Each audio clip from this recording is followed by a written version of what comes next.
Hello guys, শুনতে পাচ্ছ কথা? জি স্যার, শোনা যাচ্ছে।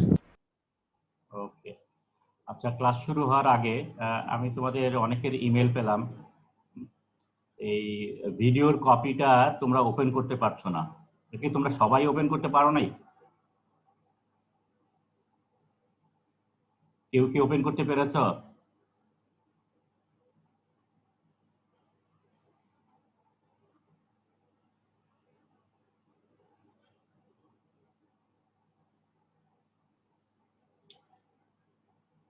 ওকে, তাহলে আমরা ক্লাস শুরু করি।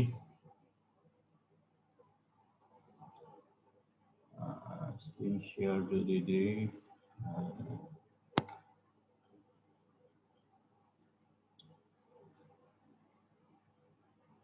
So,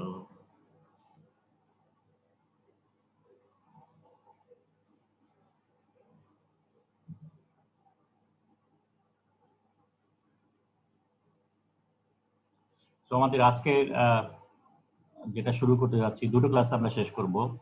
এটা হলো we are going to actually design the gating system. তো ডিজাইন সিস্টেমের মধ্যে আমরা বেসিক্যালি টোটাল 4টা পার্ট বা 5টা পার্টের কথা আমরা দেখেছিলাম। একটা হলো আমাদের ছিল পোরিং বেসিন, 2 নাম্বার ছিল স্ক্রু, 3 নাম্বার ছিল রানার, 4 নাম্বার ছিল গেট। এই 4টা কথা আমরা আলাপ করেছিলাম। তার সাথে আমাদের আরেকটা যোগ করতে হবে, সেটা হলো যদি আমরা কোনো রকমের ড্র স্ট্র্যাপ যদি ইউজ করি। ড্র স্ট্র্যাপ আমরা কি বলেছিলাম, যে আমরা একটা মিনস প্রোভাইড করবো ইন দ্য রানিং সিস্টেম, যে মিনসটা অ্যাপ্লাই করা হবে যাতে করে ফ্লোর মধ্যে, লিকুইড ফ্লোর মধ্যে যদি কোনো রকমের ইম্পিউরিটি থেকে যায়, সেই ইম্পিউরিটি যাতে মোল্ড ক্যাভিটিতে না যেতে পারে, তার আগেই যেন আমরা ওইটাকে কোনোভাবে এটাকে সেকে ফেলে দিতে পারি বা সরিয়ে ফেলে দিতে পারি বা কোনোভাবে কন্টেইন করতে পারি যাতে করে কেবলমাত্র লিকুইড মোল্ড ক্যাভিটিতে ফ্লো করে। সো এটাকে আমরা ইন জেনারেল ড্র স্ট্র্যাপ বলতেছি। তো ওই ধরনের ট্র্যাপ ডিজাইন কিভাবে করতে হয় বা কি ধরনের সিস্টেম ইউজ করতে হয় তার উপরে একটা। তো 5টা আমাদের বেসিক্যালি এলিমেন্ট হচ্ছে গেটিং সিস্টেম। এগেইন একটা হলো পোরিং বেসিন, নাম্বার 2 হলো স্ক্রু, যেটাকে ওপেন ডাউন স্ক্রু বলে, 3 নাম্বার হলো হরাইজন্টাল চ্যানেল যেটা রানার, এবং 4 নাম্বার হলো যেটা রানার থেকে গেটের মাধ্যমে যেটা মোল্ড ক্যাভিটিতে লিকুইডটা ফ্লো করবে, এন্ড ফাইনালি ড্র স্ট্র্যাপ। ওকে, আজকে আমরা আমাদের যেটা আলাপ করব সেটা হলো how the pouring basin and downscrew are designed. So আমাদের আজকে pouring basin এবং ডাউনস্ক্রু বা স্ক্রু এই দুটোই আমাদের মূল আলোচনার বিষয়বস্তু। Okay.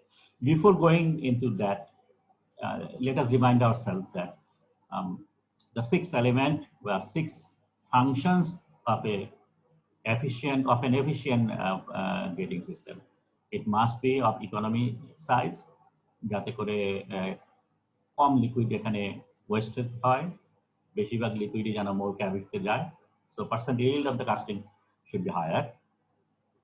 The filling of the mold at required speed or critical speed যেটা আছে, আমরা চেষ্টা করব ক্রিটিক্যাল স্পিডে অথবা তার চেয়ে নিচে যাওয়া। আমরা গত ক্লাসগুলো দেখেছি, this is really difficult. Delivery of the only liquid metal into the mold cavity, so that no slag, oxide, sand, air or other gases can enter into the mold cavity. সেটা আমাদের চেষ্টা করতে হবে। নাম্বার 4 ছিল elimination of surface turbulence. এটা একটা another very critical step, যাতে করে লিকুইড মেটালের মধ্যে কোনো রকমের টার্বুলেন্স ক্রিয়েট না হয় বিভিন্নভাবে। High velocity one of a big issue. এছাড়াও আরো আছে, আমরা দেখেছি যে রানিং সিস্টেমের মধ্যে কোনো জায়গায় low pressure zone can be created, এবং এই লো প্রেশার জোন যদি ক্রিয়েট হয় তাহলে পরে ভেনা কন্ট্রাক্টর বা এই ধরনের মেকানিজমের মাধ্যমে গেটিং সিস্টেমের লিকুইডের মধ্যে এয়ার সাকটিন হয়ে যেতে পারে এবং সেই এয়ারটা আলটিমেটলি ক্যাভিটিতে চলে যেতে পারে। And establishment of a proper temperature gradient so that আমাদের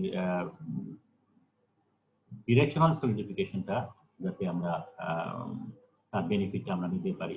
ফাইনালি গেটিং সিস্টেমটা একটু স্লিক হতে হবে, ক্লিন হতে হবে, যাতে করে connection between the mould cavity or main casting and the gating system is very easy to remove. তো একটা ছোট্ট একটা বাড়ি মারলে পরে ভেঙে যেতে পারে, অথবা বেস্ট অফ অল আমরা যখন স্যান্ড মোলটা ভেঙে ফেলবো, স্যান্ড সরিয়ে ফেলবো, তখন যেন অটোমেটিক্যালি বেডিং সিস্টেম আলাদা হয়ে যায় কাস্টিংয়ের থেকে। সো এই হলো আমাদের 6টা ফাংশন ছিল একটা এফিশিয়েন্ট রানিং সিস্টেমের। ওকে, অ্যান্ড ডিজাইনিং এর সময় দুটো ক্রিটিক্যাল ফেনোমেনা আমরা চেক করব। একটা হলো টপ পোরিং সিস্টেমটা কেমন হবে, whether টপ পোরিং আর বটম পোরিং। আমরা আলাপ করেছি যে bottom pouring will get you better quality, so we should always prefer bottom pouring. And another one হলো যে whether we use pressurized system or unpressurized system. আমরা বলেছি প্রেসারাইজ সিস্টেমে velocity বেড়ে যায়, সো আমরা চেষ্টা করব, যদিও এটার অ্যাডভান্টেজ আছে অনেকগুলো, কিন্তু আমরা চেষ্টা করব all the gating system should be design using unpressurized way. So এই ছিল আমাদের background. So firstly let us design the pouring basin. তোমরা কি আমার কথা শুনতে পাচ্ছ তো? কোনো অসুবিধা হচ্ছে না তো? না স্যার, শুনতে পাওয়া যাচ্ছে। সো পোরিং বেসিন, এটা আমরা যে জায়গাটায় লিকুইড মেটাল পোর করব, আইদার ইউজিং এ কি বলে এটাকে ল্যাডেল দিয়ে, ল্যাডেল না কি বলে এটাকে, স্পাউট দিয়ে, অথবা সরাসরি ল্যাডেল থেকে যদি আমরা ঢালি, সো যেটা যে জায়গায় ইনিশিয়ালি যেটা ঢালা হলো সেটাকে আমরা বলি পোরিং বেসিন বা পোরিং কাপ। এবং এটার প্রিন্সিপাল অবজেক্টিভ হলো এমন ভাবে আমরা ডিজাইন করব যাতে করে পোরার খুব সহজেই পোর করতে পারে, সহজেই এটাকে ভরে রাখতে পারে কন্টিনিউয়াসলি, এবং ফর দ্যাট ম্যাটার যদি আমরা এটা করতে পারি তাহলে পরে লিকুইডটা একটা রিকোয়ার্ড ফ্লোতে, ফ্লো আমরা মিটার কিউব পার সেকেন্ড ধরতে পারি, কেজি পার সেকেন্ড ধরতে পারি, যেভাবেই করি না কেন ফ্লো রেটটা যেন আমরা যে রিকোয়ার্ড ভ্যালুতে ডিজাইন করব সেই রিকোয়ার্ড ভ্যালুতে যেন মেনটেন করতে পারে। এটা হলো আমাদের main objective pouring basin design করার সময়। সো মনে রাখতে হবে যে pouring cup needs to be kept full at all time. এটা আমাদের নাম্বার 1 ক্রাইটেরিয়া। আরেকটা হলো এইটা ফুল রাখা, এট the same time interrupted pouring যেন কোনো অবস্থাতেই না হয়, স্লো পোর আর ইন্টারাপ্টেড পোর যেন না হয়। ইন্টারাপ্টেড পোর কাকে বলে? আমি কিছুক্ষণ ঢাললাম, ঢেকে নিয়ে আমরা স্ক্রুর দিকে তাকিয়ে দেখলাম এটা ভরছে কিনা, থেমে যেয়ে নিয়ে না ভরলে পরে আবার ঢাললাম, এই ধরনের গ্যাপ যাতে না হয়। যখনই গ্যাপ হবে ডিউরিং পোরিং, লিকুইড মেটালের ভিতরে বাতাস ঢুকে যাবে। সো ইন্টারাপ্টেড পোরিং কখনোই করা যাবে না। আরেকটা জিনিস হতে পারে, আমরা সামটাইমস পোরিং করি একদম সেন্টারে of the screw without touching the screw wall or pouring basin wall. So এই ধরনের যদি হয় তাহলে পরে the casting will be spoiled. So এই ধরনের সিনারিও যাতে না হয়। সো আমাদের তাহলে কন্ডিশন যেটা দাঁড়াচ্ছে সেটা হলো আমাদের সবসময় পোরিং বেসিনটা ভরা রাখতে হবে যাতে করে রিকোয়ার্ড ফ্লো মেনটেন করা যায়, এবং uninterrupted pour, slow pour and pour at the center of the screw সেটা যেন আমরা না করি। সো তারপরেও আমরা যদি এইটা মেনটেনও যদি করি, যদি আমাদের পোরিং বেসিনের সাথে স্ক্রুর এন্ট্রি, পোরিং বেসিনের এক্সিট এবং স্ক্রুর এন্ট্রি যদি মিসম্যাচ হয় তাহলে পরে সবকিছু স্পয়েল হয়ে যাবে। সো এটা ম্যাচিংটাও একটা এসেনশিয়াল একটা ফ্যাক্টর। তো এখানে কিছু পোরিং বেসিনের ছবি দেওয়া হয়েছে, মোটামুটি good. This is a conical cup, by the way. One of the most commonly used pouring basin, যেটা আমরা ধরি। This is the most commonly used. Very easy to design, very easy to manufacture. যার কারণে যত ধরনের mechanise system আছে বা আমাদের দেশে যত ধরনের সিস্টেম আছে সব কিছুতে সাধারণত এই ধরনের কনিক্যাল কাপ ইউজ করা হয়। এটা যদি একটু মিসম্যাচ কথা যেটা বলেছি যে পোরিং বেসিনটা স্ক্রুর এন্ট্রিতে বড় হয়ে গেছে, এটা একটা হেমিস্ফেরিক্যাল অথবা কি বলবো এটাকে কাপের মতো করে করা হয়েছে। এখানে পোরিং বেসিনের এন্ট্রিটা পোরিং স্ক্রুর এন্ট্রির চেয়ে ছোট হয়ে গেছে। এখানে বেসিক্যালি কোনো কনিক্যাল কাপই ইউজ করা হয়নি, এখানে জাস্ট স্ক্রুটার ভলিউমটাই ট্রিমেন্ডাসলি এনলার্জ করে দেওয়া হয়েছে। তো এখান থেকে তুমি জাস্ট যদি ইমাজিন করো যে তুমি এখানে লিকুইড মেটাল ঢালছো, তুমি লিকুইড মেটাল কোথায় ঢালবা? সেন্টারে ঢালবা, নাকি এই ওয়ালে ঢালবা, নাকি এই ওয়ালে ঢালবা? You'll have problem immediately. এটা ফিল করা will be really difficult. Similarly তুমি যেখানে যদি ঢালো, এখান থেকে জাস্ট একটা মানে কি বলবো এটাকে, লিকুইড মেটালের ফ্লোটা বোঝা যাচ্ছে কিভাবে ফ্লো হবে, এটা ফিল হবে না। এখানে ফিল করলে পরে এখান থেকে জাম্প দিয়ে লিকুইড এখানে চলে যাবে, তো এখানে স্প্ল্যাশিং হবে। এখানেও এই জায়গায় বাড়ি খাবে লিকুইড, সেখানেও স্প্ল্যাশিং হওয়ার সম্ভাবনা আছে। সো যদিও এটা economical and easy to produce, কিন্তু আলটিমেটলি রেজাল্ট যেটা জেনারেট হবে, it will not be profitable or not be good, যেটা আমরা চাই। Only for small casting, only few grams, যেটা বলা হয়েছে, এই ধরনের few small size casting এর বেলায় we can allow conical cup, যদি আমরা পোরিং করি জাস্ট টপ থেকে, অর্থাৎ লিকুইড মেটালের হাইট যদি আমরা 50 মিলিমিটার বা তার চেয়ে নিচে যদি রাখি, তাহলে পরে এই ছোট সাইজের কাস্টিং এই কনিক্যাল কাপ আমরা অ্যালাউ করতে পারি, আদারওয়াইজ নট। কি কি প্রবলেম হতে পারে? নানান ধরনের প্রবলেম হতে পারে যদি আমরা কনিক্যাল কাপ ইউজ করি। সো ব্যাড ইফেক্ট যেগুলো আছে, নাম্বার 1, মেটাল এন্টারস এট আননোন ভেলোসিটি। যেহেতু এটা ফিল হচ্ছে না, সুতরাং কি ভেলোসিটি লিকুইড মেটাল ভিতরে যাচ্ছে সেটা বোঝা যাচ্ছে না। Metal enters at high unchecked velocity. Obviously, it will be a very high velocity and unchecked velocity. So turbulence will be very difficult. Any contaminants, যেমন dross, slag, যা আছে সব একসাথে লিকুইড মেটালের সাথে চলে যাবে, এটা ঠেকানোর কোনো উপায় নেই। And it works as an air pump. যেহেতু এটা ভরা যাচ্ছে না, যার কারণে লিকুইড মেটাল যখনই যায় তখনই বাতাস সাক করে নিয়ে যাচ্ছে। এটার সাথে অ্যানালজি যদি আমি দেই, মনে করো আমরা যদি পানির কল যদি হাই ভেলোসিটিতে ছেড়ে গ্লাস ভরতে যাই, নিচে একটা গ্লাস ধরি, গ্লাস ভরে গেল, তারপরে সরিয়ে যদি ফেলি তাহলে দেখা যাবে গ্লাস অর্ধেক হয়ে গেছে, কারণ লিকুইডটা যখন পড়েছে তখন এয়ার সাক করে এই গ্লাসের মধ্যে অর্ধেকটাই এয়ার ছিল।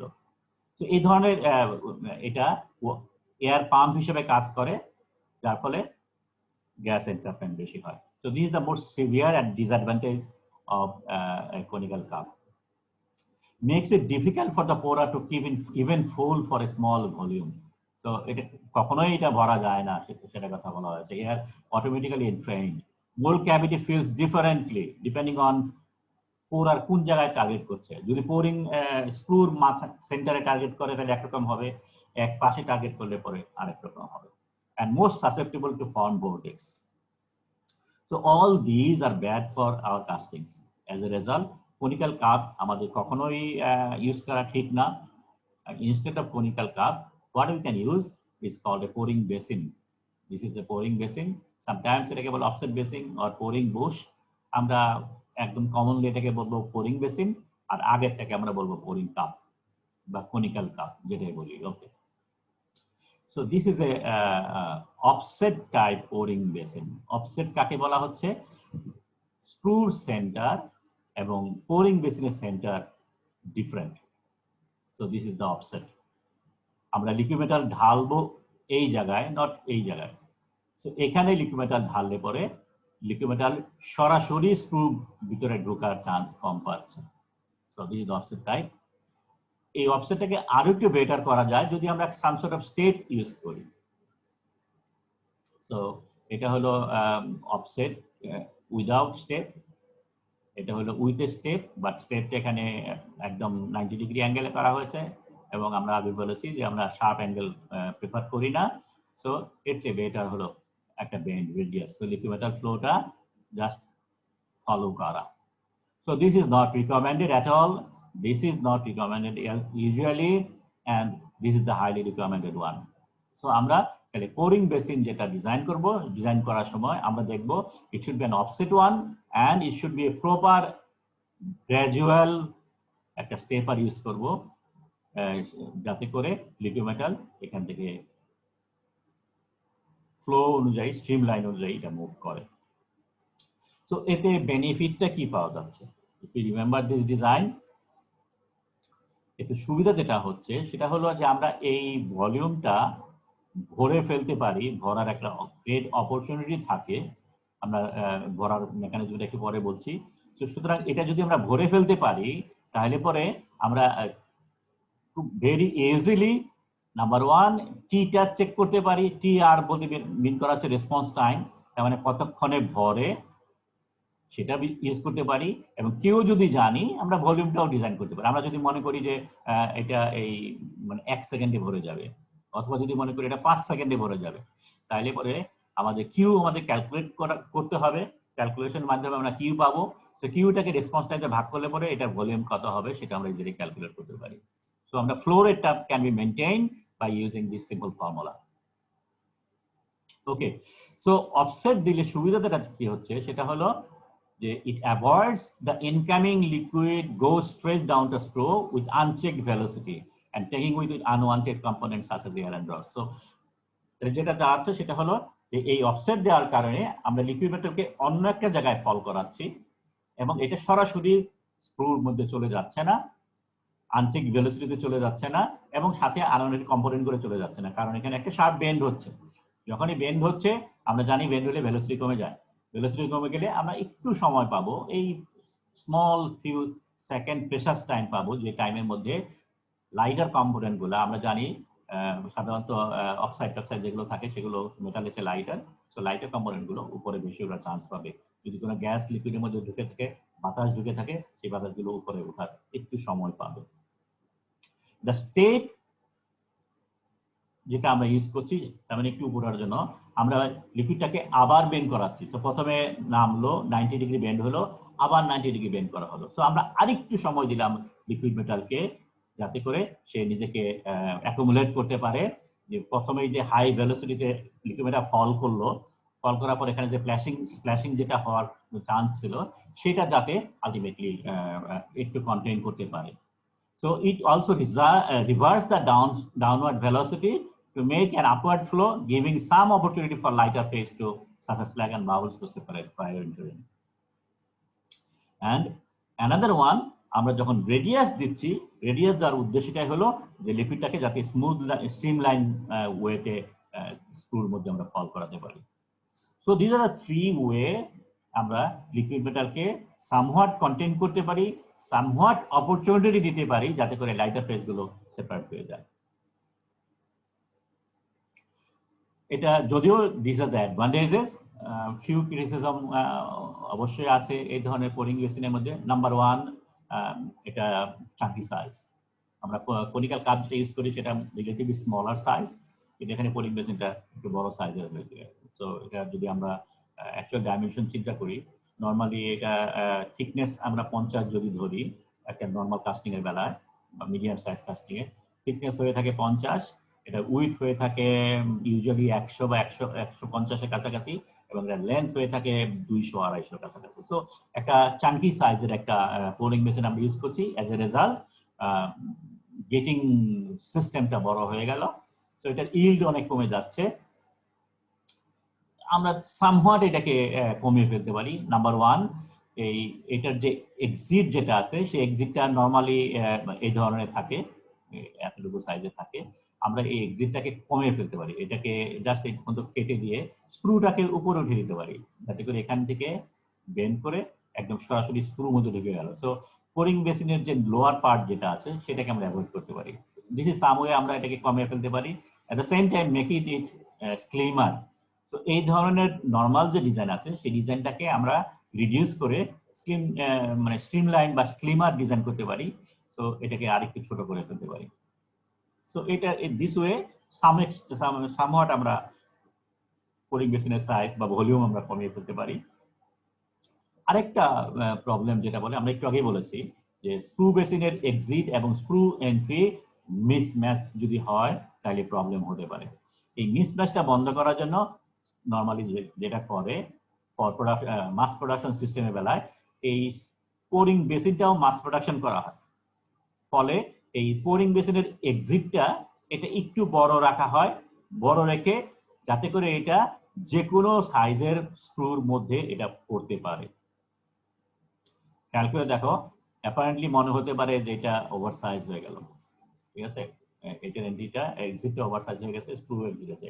কিন্তু খেয়াল করো, আমরা আমাদের কথা বলেছিলাম এটা ওভারসাইজ যদি হয়, কারণ আমরা সরাসরি এটার মধ্যে ঢালতেছি, যার ফলে এইখানে যে নিয়ে বাড়ি খাচ্ছে। কিন্তু এখানে আমরা ঢালতেছিল এই জায়গার মধ্যে, তো এইটুকু থেকে তার ফল হচ্ছে এইটুকু পর্যন্ত। তো অনেক স্মল ফল হচ্ছে। এই স্মল ফলের কারণে, কারণ আমরা যদি সরাসরি ঢালতাম তাহলে আমাদের পোরিং এরিয়া থেকে যখন ঢালতাম তখন স্প্রাউট থেকে এই পর্যন্ত আসতো। তো এটা পরিবর্তে আমরা শুধু এখান থেকে এইটুকু ফল করছে। সো অ্যাজ এ রেজাল্ট এখানে ভেলোসিটি মানে স্প্ল্যাশিংটা কম হবে, মিনিমাইজ হবে। আরেকটা হলো যখন আমরা এটার সাথে এটা লাগাই তখন সাধারণত এর চারিদিকে এক ধরনের কি বলে এটাকে, ক্যালসিয়াম অক্সাইড জাতীয় ম্যাটেরিয়াল দিয়ে ধরো এক ধরনের গ্লু বা আঠা, যেটা মেইনলি কম্পোজিশন হলো সিরামিক ম্যাটেরিয়ালে। সো সিরামিক ম্যাটেরিয়াল পেস্ট পাওয়া যায়, যে পেস্টটা এটা চারিদিকে দিয়ে দিলে পরে তার মানে তোমার এটা হলো কি বলে এটাকে, এটা হলো মোল্ড। তো মোল্ড দিয়ে স্ক্রুর চারিদিকে একটা সিরামিকের পেস্ট গোল করে লাগিয়ে দিয়ে তার উপরে যদি আমরা পোরিং বেসিনটা বসিয়ে দিই, তাহলে নাম্বার ওয়ান এটা অলমোস্ট গ্লুড হয়ে গেল।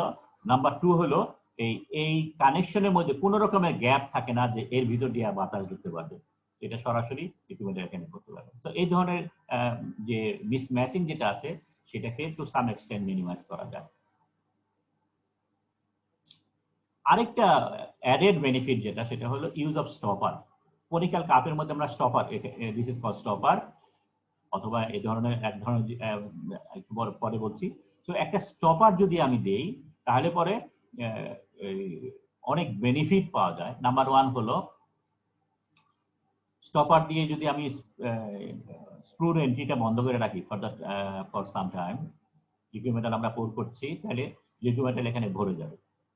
ভরে যাওয়ার পরে যদি স্টপারটা আমি খুলে দেই তাহলে লিকুইড মেটাল নিচ থেকে পড়া শুরু করবে। এক নম্বর, এটা ভরে যাওয়ার সময় হওয়ার কারণে কি বলে লাইটার ফেজ গুলো উপরে ভেসে উঠলো, এবং স্টপারটা যখন উপরে টেনে তুললাম তখন কেবলমাত্র লিকুইড মেটালটা নিচ দিয়ে পড়বে।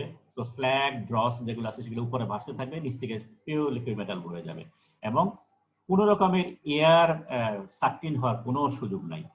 So that's a great advantage of using stopper. Stopper এক নম্বর জাস্ট স্টপার রড হতে পারে, আমরা একটা লোহার দিয়ে এটা বন্ধ করে দিতে পারি, অথবা সামটাইম যেটা করা হয় এখানে স্যান্ড কোর দেওয়া হয়, স্যান্ড কোরের কথা বলা আছে। তার মানে এই এন্ট্রির মধ্যে আমরা একটা সিরামিকের কোর দিয়ে দিলাম, লিকুইড মেটাল যখন ঢালবো তখন এই কোরটা নিচে থাকবে, এবং লিকুইড মেটাল যখন আস্তে আস্তে এটা ভরতে থাকবে এই স্লোজি প্রেসারের কারণে একটা সার্টেন স্টেজে যায় নিয়ে একটু উপরে বেশি উঠবে, তখন নিচ দিয়ে লিকুইড মেটাল কোর করবে।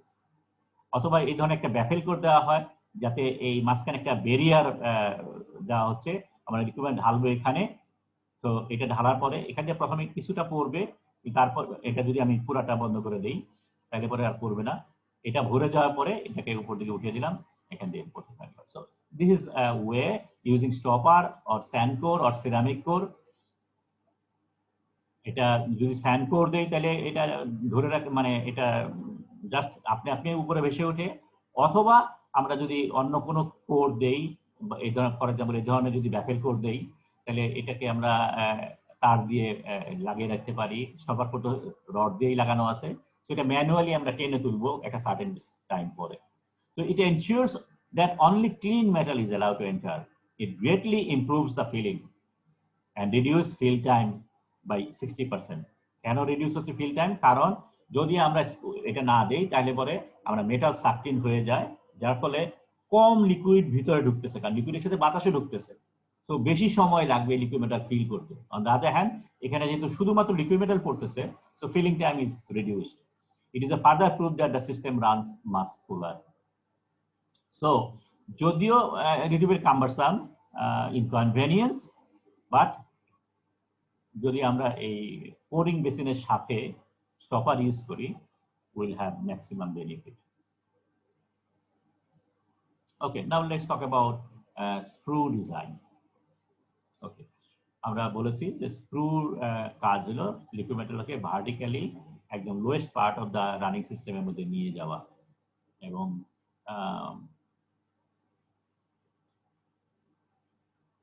আমরা দেখেছি যে being large height of the fall, always velocity higher থাকে, ক্রিটিক্যাল ভেলোসিটি চেয়ে ভেরি হাই থাকে। অ্যাজ এ রেজাল্ট স্প্ল্যাশিং হতে পারে, টার্বুলেন্স হতে পারে, হাই ভেলোসিটিতে লিকুইড মেটাল যেতে পারে। So liquid metal always in bad shape. So স্ক্রুটার ডিজাইন আমাদের এমন ভাবে করতে হবে যে যদিও বা হাই ভেলোসিটি লিকুইডে আলটিমেটলি পড়বে, তারপরেও আমরা চেষ্টা করব এটাকে লিকুইড মেটালকে কন্টেইন করার জন্য, মিনিমাম ডিফেক্টস যাতে লিকুইড মেটালের মধ্যে যেতে পারে তার চেষ্টা করা। তবে ফান্ডামেন্টাল প্রবলেম অবশ্যই যেটা, সেটা হলো এই হাই ভেলোসিটি। এই হাই ভেলোসিটি কি করে কন্টেইন করা যায় সেটার আমাদের ব্যবস্থা করতে হবে। So how then is it possible to prevent the damage of liquid? এই হাই ভেলোসিটির কারণে, এই হাই ফলের কারণে লিকুইড মেটালের ড্যামেজটা আমরা কি করে মিনিমাইজ করতে পারি while designing the screw? That is our concern. Okay, so the secret of designing a good screw is to make it as narrow as possible. So screwটা ডিজাইন করব যত চিকন করতে পারা যায়, so that metal has minimum opportunity to break and entering the its surface during fall. So আমরা জানি যে হাই ভেলোসিটিতে পড়তেছে, কিন্তু টার্বুলেন্স হওয়ার চান্স আছে। আমরা চেষ্টা করব যত চিকন করা যায় যাতে করে লিকুইড মেটাল নিজেদের মধ্যে নড়াচড়া করতে না পারে। So minimum opportunity to breaking the liquid যাতে আমরা অ্যালাউ করি। And concept and protecting the liquid from damage is either to prevent it from going over the critical velocity, যাতে করে critical velocity বেশি যেতে না পারে। আমরা জানি এটা আমরা কখনোই পারবো না।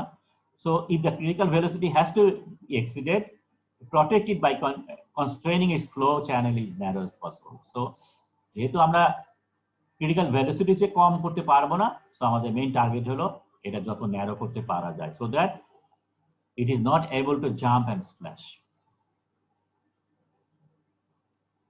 ওভার সাইজ করার একটা অলওয়েজ টেন্ডেন্সি থাকে স্ক্রুটা ফিল করার জন্য। তোমরা যদি ইন্ডাস্ট্রিতে যাও তাহলে পরে দেখবে যে স্ক্রুগুলা হিউজ সাইজের স্ক্রু থাকে, এবং that is a great disadvantage. কারণ যদি এক নম্বরে যদি ওভার সাইজ করি, যতটুকু লাগে তার চেয়ে বড় যদি করি, পার্সেন্ট ডিল কমে গেল।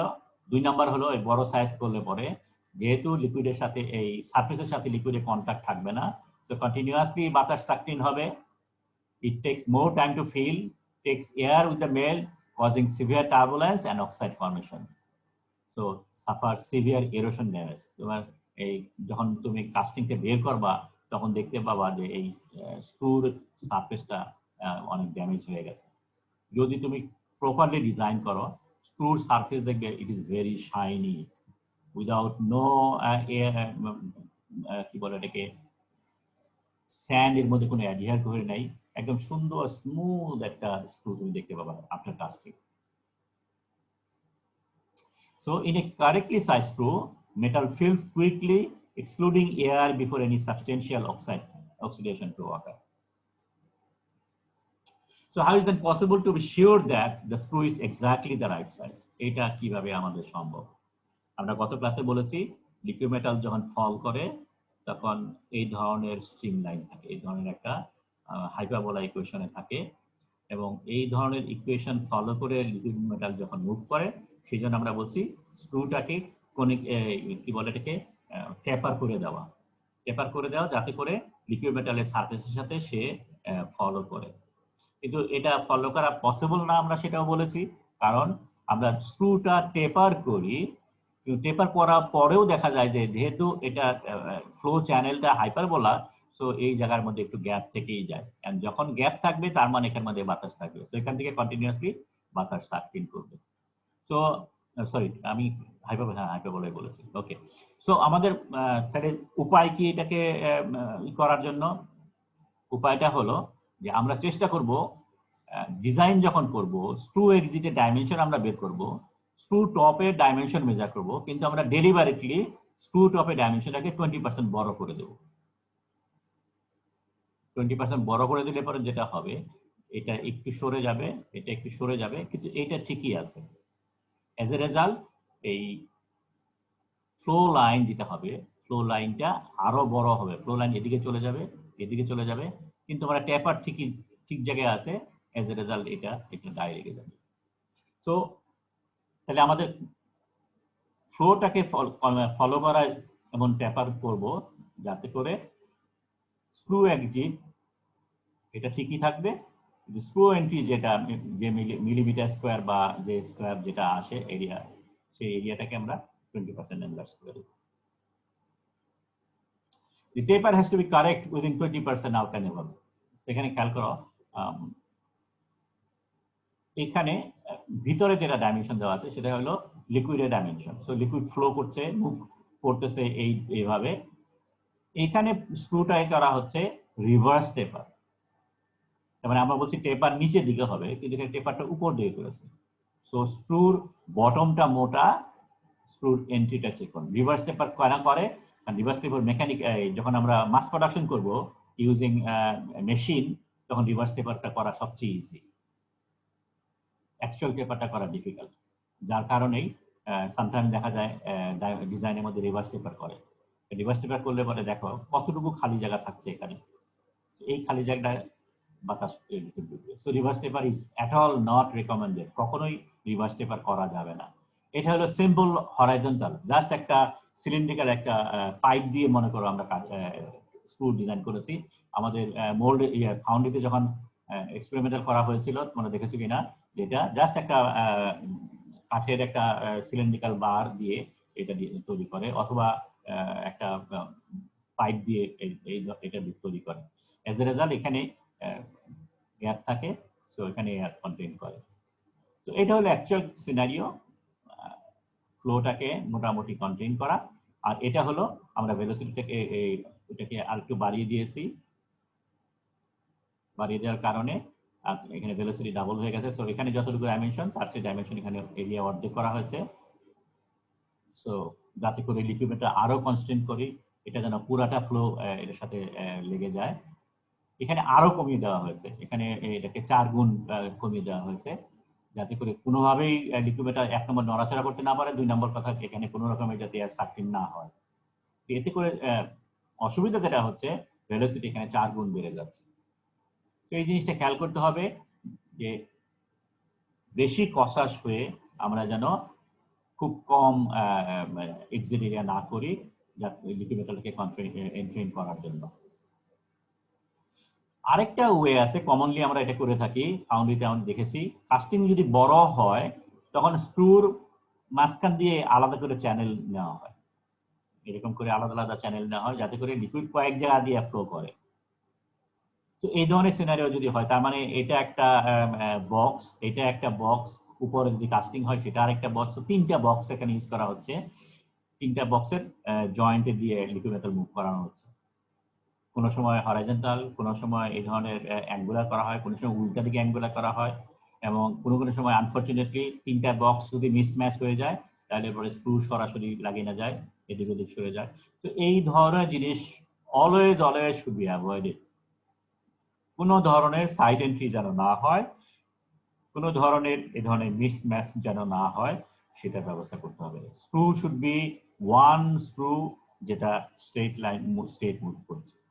সো স্ক্রু ডিজাইনের মধ্যে আমরা যদি সামারি করি তাহলে number 1, for easy and safety of design, screw should B a single smooth nearly vertical tapered channel containing no connections or interruptions of any kind.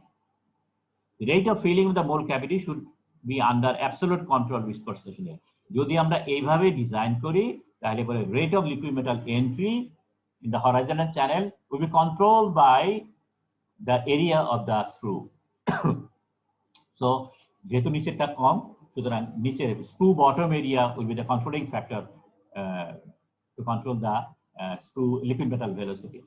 And যেহেতু একটা জায়গা লিকুইড মেটালের ভেলোসিটি কন্ট্রোল করতেছে, সুতরাং আমরা যদি চেক করে দেখি যে হাই ভেলোসিটিতে লিকুইড মেটাল মুভ করছে, তো আমরা স্ক্রু বটমটা একটু বড় করে দিলাম। যদি দেখি ভেলোসিটি কমে যাচ্ছে, এটাকে আরেকটু চিকন করে দিলাম। তো আমাদের কাছে শুধুমাত্র একটা পয়েন্ট আছে কন্ট্রোলের জন্য, so it is very easy to control the liquid metal velocity. So if therefore the casting is found in practice to be feeling a little too fast or too slow, then the rate can be modified without difficulty by slight adjustment of the size of the screw. তো আমাদের ensure করতে হবে এই ধরনের জিনিস যাতে না হয়, যাতে করে শুধুমাত্র একটা পয়েন্ট অফ দ্য স্ক্রু যাতে কন্ট্রোল করে ফিলিং সিস্টেম, এবং যাতে করে কোনো রকমের মিসম্যাচ যদি হয়, মিসম্যাচ বলতে মিন করছি ফিলিং যদি ফাস্ট হয় আর স্লো হয় আমরা অ্যাডজাস্ট করতে পারি উইদিন মাঝে। So design of the screw base এটা কেমন হবে? স্ক্রু আমরা বললাম ইট শুড বি টেপার্ড এবং it should be slightly oversize at the top, যাতে করে লিকুইড মেটালের ফ্লো যেটা আছে ন্যাচারাল ফ্লো সেটাকে ফলো করে। বটমটার অবস্থা কি হবে? The point at which falling liquid emerges from the exit of the screw and execute a right angle turn requires special attention. কেন স্পেশাল অ্যাটেনশন হয়? কারণ এখানে আমরা বিভিন্নভাবে মিস্টেক করতে পারি। So this is one design যেখানে স্ক্রুটা এখানে পৌঁছলো, এখানে আমরা আরেকটা screw bottom extra bottom use করছি, তারপরে এখানে হরাইজন্টালি মুভ করছি। এখানে জাস্ট একটা রাইট অ্যাঙ্গেল টার্ন দেওয়া হয়েছে, এখানে রাইট অ্যাঙ্গেল টার্ন, এই পাশে রাইট অ্যাঙ্গেল আছে, এখানে একটু বেন্ড করে দেওয়া হয়েছে, এখানে পুরোটাই বেন্ড করে দেওয়া হয়েছে। আর এখানে যেটা করা হয়েছে একটা বড় একটা রেক্টাঙ্গুলার রানার আছে এবং রানারে একটা পাশে স্ক্রু দেওয়া হয়েছে, যাতে সেন্টারে না দেওয়া হয়েছে, এখান থেকে লিকুইড মেটাল ফল।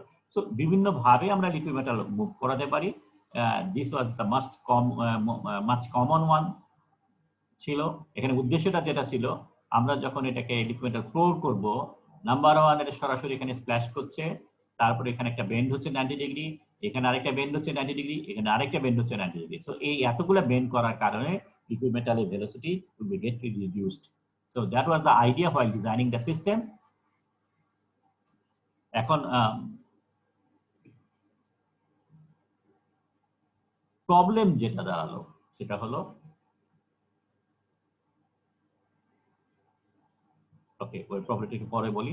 এটা ডিজাইন করার সময় তাহলে কি বলেছিল আমাদের, অ্যাভয়েড ইনিশিয়াল স্প্ল্যাশিং, এখানে যে স্প্ল্যাশিংটা হচ্ছে এবং এই স্প্ল্যাশিং এর কারণে লিকুইড মেটালের যে ড্রপলেট যেগুলো আছে সেগুলো সরাসরি রানার মধ্যে ঢুকে যাচ্ছে। সামটাইমস আমরা চোখের প্রয়োজন পড়ে। চোখ কথা কেন বলেছি? চোখের কথা বলেছি আমরা যদি আমরা ভেলোসিটিকে কন্টেইন করতে চাই, কোনো একটা জায়গায় যদি আমরা যে জায়গাটা ভেলোসিটিকে কন্ট্রোল করে সেই জায়গাটা ছিল চোখ। তো আমরা যদি চোখের প্রয়োজন করে, পার্টিকুলারলি স্পেশালাইজ সিস্টেমে, আমরা প্রেসারাইজ সিস্টেমে চোখ দিয়েছিলাম, এরপরের থেকে ভেলোসিটিকে মানে যে লাস্ট পয়েন্ট যেখানে ভেলোসিটি ম্যাক্সিমাম হবে। সো রানিং সিস্টেমের মধ্যে কোনো জায়গায় যদি চোখ লাগে তাহলে চোখের প্রোভাইড করা, আমার এখানে ছবি দিচ্ছি এখন জেনে একটু পরে দেবো। আরেকটা হলো যে resistance to back filling, to some degree যাতে ব্যাক ফিলিং করা যায় এই স্ক্রুটা ভরার কারণে, ভরার জন্য, সেটা যাতে অ্যালাউ করে। সো এই তিনটা জিনিসের কারণে আমাদের এখানে ওয়েল প্রোভাইড করছি। একটা হলো অ্যাভয়েড স্প্ল্যাশিং, স্প্ল্যাশিংটা সরাসরি যাতে না যায়, চোখ যদি লাগে তাহলে চোখ দেওয়াটা ব্যবস্থা করা, আর ব্যাক ফিলিং কিছুটা যদি করতে পারা যায় সেটা করা। এবং তার কারণে এই ধরনের ওয়েল দেওয়া হয়েছিল। এবং ওয়েল ডিজাইন করার সময় আমরা বলি ডিজাইন যেটা করি সেটা হলো এইখানকার যে ডাইমেনশন, তারপরে স্ক্রু এক্সিটের যে ডাইমেনশন আছে সেই ডাইমেনশনটা ডাবল হবে হলো এই ওয়েলের নিচেরটা, বুঝতে পারছো? সো স্ক্রু এক্সিটের ডাইমেনশন যদি ডি হয়, ওয়েলের নিচের ডাইমেনশন হবে টোয়াইস ডি। রানারের হাইট যদি এল হয়, ওয়েলের হাইট হবে টোয়াইস এল। তাহলে এইটা কতটুকু হবে? এইটা হলো বানানোর জন্য যতটুকু টেপার লাগে ততটুকু। তার মানে সাধারণত 1 থেকে 2 ডিগ্রি টেপার করা হয়, তো 1 থেকে 2 ডিগ্রি এটা বড় হয়।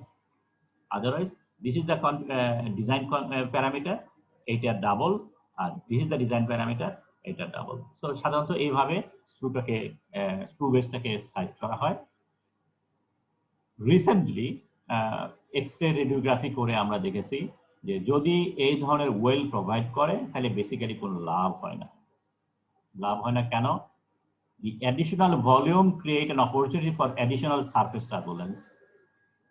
And আরেকটা জিনিস ঘটে সেটা হলো যে লিকুইড মেটাল যখন এখানে মুভ করে, এই আমরা বলছি 90 ডিগ্রি বেন্ড করা, এই 90 ডিগ্রি বেন্ড করার ফলে এখানে জাস্ট একটা বিয়ারিং এর মতো এখানে ঘুরতে থাকে লিকুইড মেটাল।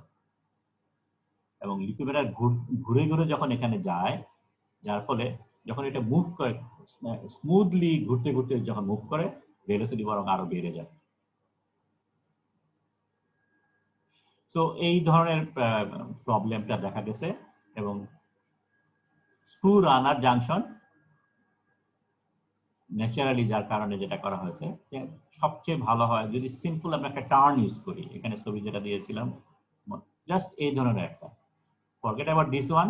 আমরা জাস্ট সিম্পল একটা টার্ন ইউজ করব, লিকুইড মেটালের চ্যানেল ফ্লোটা জাস্ট যেভাবে আসতেছে জাস্ট 90 ডিগ্রি বেন্ড, একটা রেডিয়াস, একটা গ্রেড একটা রেডিয়াস দিয়ে এটাকে আমরা বেন্ড করে দেব, যাতে করে এই স্প্ল্যাশিং ক্ল্যাশিং এখানে কোনো কিছু যদি না হয়, এখানে যে ভেলোসিটিতে আসতেছে সেই ভেলোসিটিতেই এর মধ্যে চলে যাবে।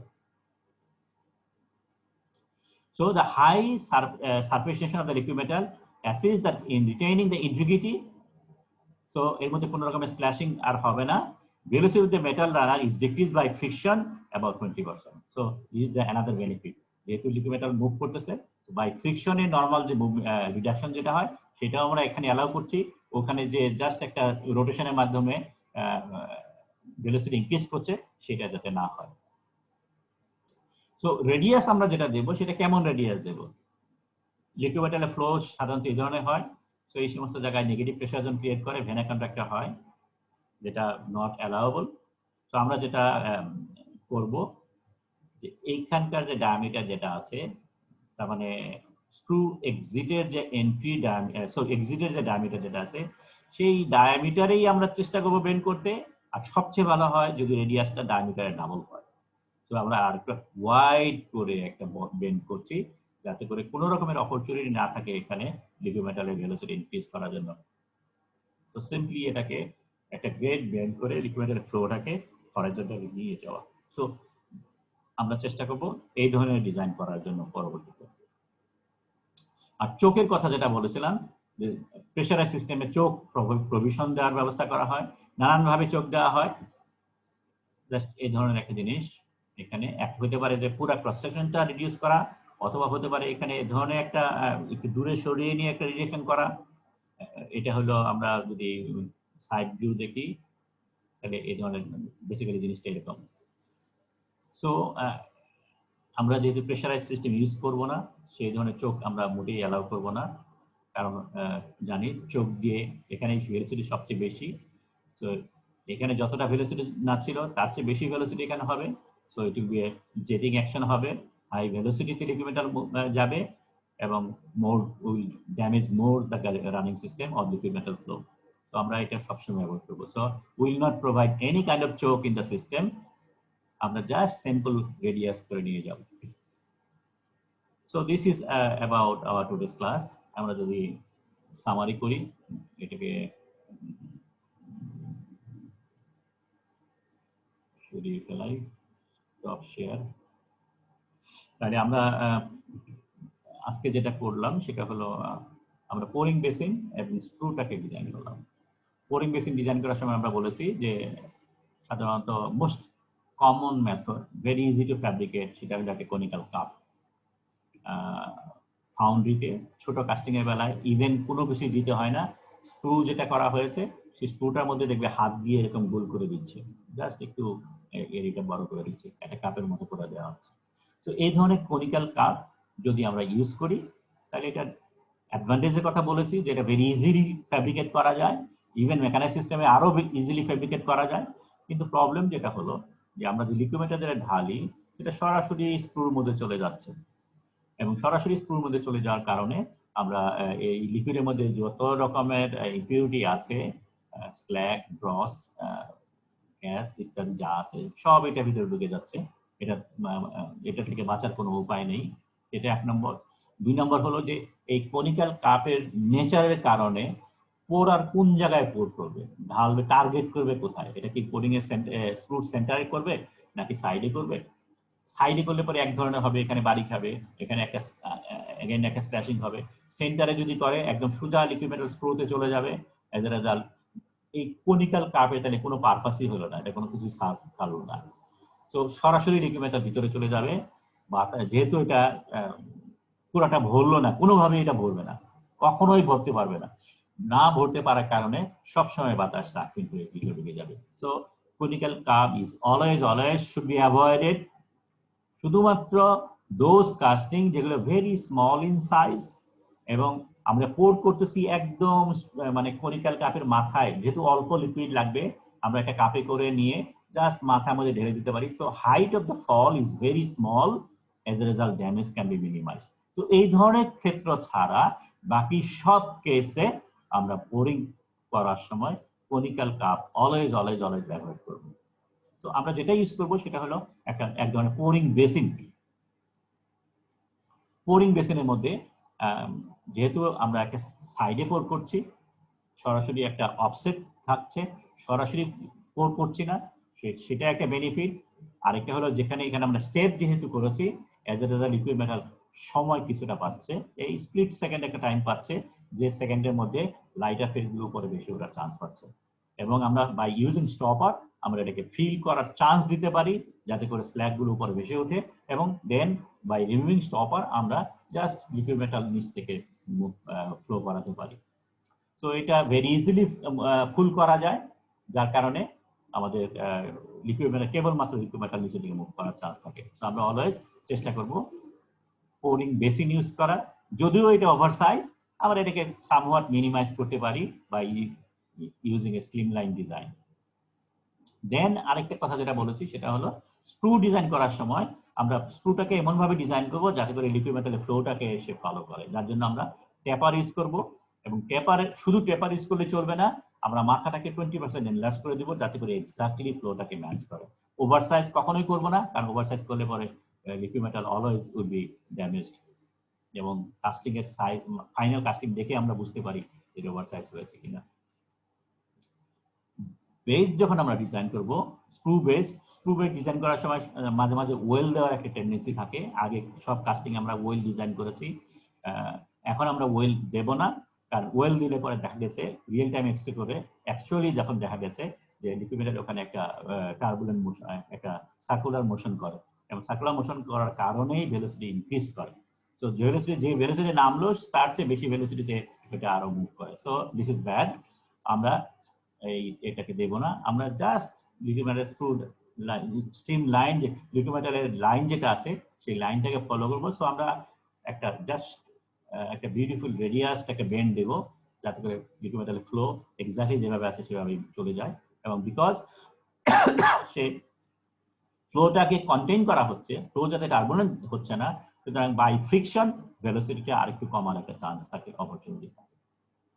So this is all about today's class. আমরা ডিজাইন বলতে যেটা মিন করছে এক্সাক্ট ডিজাইন, আমরা সেটা না করে আমরা বেসিক প্রিন্সিপালটা আমরা আজকে করলাম যে কি ধরনের হওয়া উচিত। এক্সাক্ট ডিজাইন যেটা আছে সেটা আমরা কেস স্টাডিতে আমরা দেখবো। একটা টিপিক্যাল কাস্টিং নিয়ে কমপ্লিট ডিজাইন যখন করব তখন দেখবো যে ভ্যালু আলটিমেটলি দাঁড়ায়। এখন আমরা বললাম যে কি ধরনের হওয়া উচিত এবং কোন কোন জিনিসগুলো আমাদের খেয়াল করা উচিত প্রত্যেকটা এলিমেন্ট ডিজাইন করার সময়। Okay, any question? Sir, base design করার সময় আমরা যে গ্র্যাজুয়াল কার্ভেচার দিচ্ছি নিচের দিকে, ওখানে ভ্যালু ওয়াজ আর, যে the radius of the curvature should be twice diameter at exit. So এই ভ্যালুগুলো কি এমপিরিক্যাল? এগুলো কি স্যার এক্সপেরিমেন্টাল বা এমপিরিক্যাল, যে আমি r is equal to 2d ধরে নিচ্ছি as a স্ট্যান্ডার্ড? এটা হলো যে মানে এই বেন্ডটা কত ভালোভাবে করা যায়। বেন্ডটা যত বড় করা যায়, তুমি বেন্ডটা তো জাস্ট 90 ডিগ্রি করে সিম্পল একটা স্মল একটা বেন্ড দিতে পারো, সেই বেন্ড তো কাজে লাগবে না, ওটা অলমোস্ট 90 ডিগ্রি হয়ে যাবে। সেই জন্য বেন্ডটা একটা জেনারেস একটা বেন্ড দিতে হবে। এবং জেনারেস বেন্ডটা হলো বলছে যে যদি আর বেন্ডের যে রেডিয়াস আর যেটা আছে সেটা স্ক্রু এক্সিটের যে ডায়ামিটার আছে সেটা ডাবল যদি হয় তাহলে বেস্ট হয়। ঠিক আছে, অল দিস আর এক্সপেরিমেন্টালি কি বলে এটাকে করা হয়েছে, এবং রিয়েল টাইম এক্সরে রেডিওগ্রাফি দেখে মিনিমাম ড্যামেজ কোনটায় হয় সেটা চেক করে তারপরে করা হয়েছে।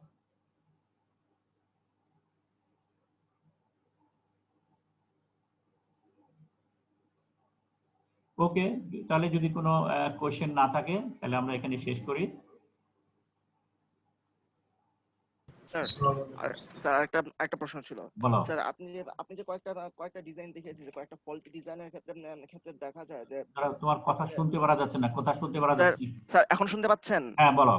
স্যার কয়েকটা ক্ষেত্রে দেখাতে যায় যে ফল্টি ডিজাইনের ক্ষেত্রে স্ক্রুয়ের মিড পয়েন্ট থেকেই মাঝে মাঝে যে রানার টানা হয় বা ওখান থেকে ফ্লো এক্সট্রাক্ট করে নেওয়া হয়। এরকম ডিজাইন স্যার কোন ক্ষেত্রে করা হতো? এটা করা হতো হলো মনে করো বড় কাস্টিং, মানে বড় কাস্টিং তুমি কত বড় চিন্তা করতে পারো, মনে করো 5 টন 10 টনই কাস্টিং যেগুলো আছে ভেরি হাই, ঠিক আছে, এই ধরনের বড় কাস্টিং যখন করে তখন শুধু নিচ থেকে এক জায়গা থেকে ফ্লো করাটা ইজ নট ফিজিবল, কারণ শুধু একটা জায়গা থেকে যদি ফ্লো করাই তাহলে অনেক অনেক সময় লাগবে, 10 minute, 20 minute, 30 minute, even 40 minute, 45 minute লাগে এই পুরো মোল ক্যাভিটি ভরার জন্য, ঠিক আছে, মনে করো 5 টন কাস্টিং। সেই জন্য তারা চেষ্টা করে যে কয়েক জায়গা থেকে এন্ট্রি দেওয়ার জন্য, এবং এই এন্ট্রি যেহেতু স্ক্রু হাইট অনেক বড়, তো স্ক্রু হাইটের মধ্যে কয়েক জায়গা থেকে লিকুইড মেটাল ফল করায়, ঠিক আছে। এবং খেয়াল করো এই আমরা যখন ডিজাইন করবো তখন আরো আরো বুঝতে পারবা তখন বেটার করে। এটার মূল কাজটাই হলো, তার মানে যখন ডিজাইন করা হয় এই রানিং সিস্টেম, যদি তুমি সায়েন্স ফলো না করো তাহলে পরে প্রধান চিন্তা হলো যে কত তাড়াতাড়ি মোল্ড ফিল করি। এটা হলো মেইন, মানে যে পোর করে পোরারে মেইন কনসার্ন কত তাড়াতাড়ি মোল্ড ভরে ফেলতে পারে, এবং এই জন্যই বিভিন্ন জায়গা থেকে করে, এবং এই জন্যই কয়েকটা এন্ট্রি দেয়, যে স্ক্রুর মধ্যে বিভিন্ন লাইনে থেকে লিকুইড মেটালকে মোল্ডের ভিতরে ঢোকায়। That's the only reason providing different kind of exit throughout the screw. এছাড়া আর কোনো বেস নাই। এখন তুমি যদি সায়েন্স যদি ফলো করো তাহলে আমরা বলছি যে ইউ শুড অ্যাভয়েড ইট, কারণ এটা ultimately doesn't help in the quality of the casting. তবে এগেইন এটার বেনিফিট যদি বলি, একটু মানে পজিটিভ কথা যদি বলি, একটা মানে কি বলবো এটাকে, 5 টন একটা casting, huge quantity of casting, এবং সেইখানে যদি বিভিন্ন এন্ট্রি থেকে যদি লিকুইড মেটাল ফল করে তাহলে পরে আমরা বলছি যে টার্বুলেন্স হতে পারে, ভিতরে ইম্পিউরিটি মিক্স আপ হতে পারে, ফাইন, কোনো অসুবিধা নেই। কিন্তু খেয়াল করো total solidification time of the casting কত, মোর দ্যান 1 আওয়ার, 1 ঘন্টা 2 ঘন্টা।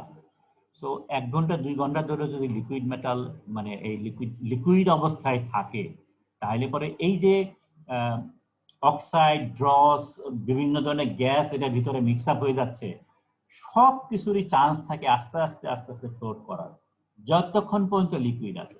যেহেতু সলিডিফিকেশন হচ্ছে 1 ঘন্টা ধরে, তার মানে 1 ঘন্টা সময় আছে এই অক্সাইড গুলোকে উপর দিকে ভেসে ওঠার, এবং unless the liquid metal is very thick viscous, liquid metal these oxides will have chance to float, ঠিক আছে।